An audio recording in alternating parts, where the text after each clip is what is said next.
அனைவருக்கும் இனிய காலை வணக்கம்.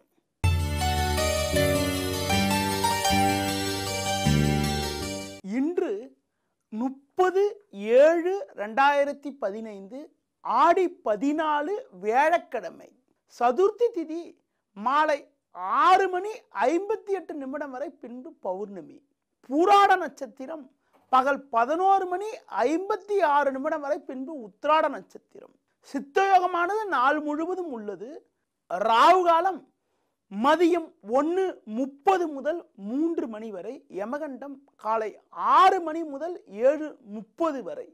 சுப ஓரைகள் காலை 9 மணி முதல் 11 மணி வரை, மதியம் 1 மணி முதல் 1:30 வரை, மாலை 4 மணி முதல் 6 மணி வரை, இரவு 8 மணி முதல் 9 மணி வரை. இனி இன்றைய ராசி பலன். மேஷம். செவ்வாய் 3லும் 5ல் குருவும் சஞ்சரிப்பதால் நீங்கள் நினைத்ததெல்லாம் நிறைவேறும்.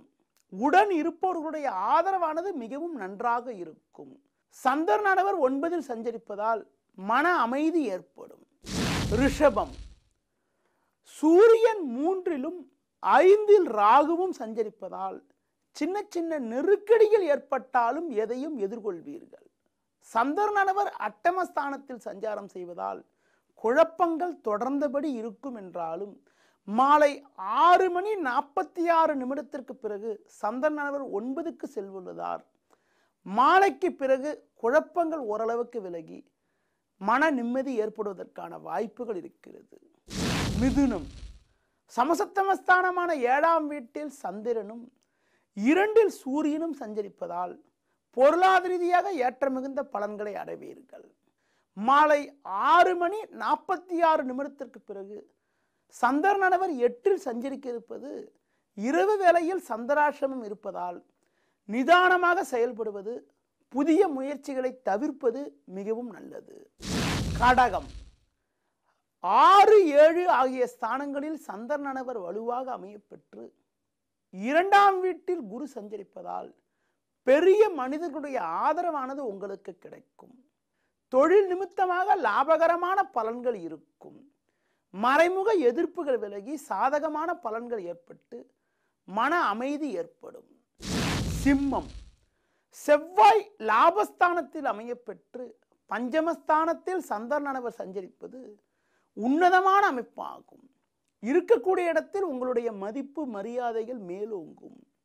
கொடுத்த வாக்குறுதிகளை எளிதில் காப்பாற்றுவீர்கள். உத்தியோகத்தில் இருப்பவர்களுக்கு பெரிய பதவி ஒன்று தேடி வருவதற்கான வாய்ப்புகள் இருக்கிறது.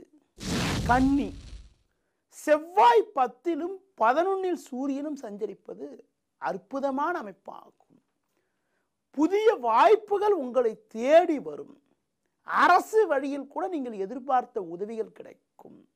உடன் இருப்பவர்களிடம் இருந்த கருத்து வேறுபாடுகள் எல்லாம் முழுமையாக விலகி அனுகூலமான பலன்கள் ஏற்படும்.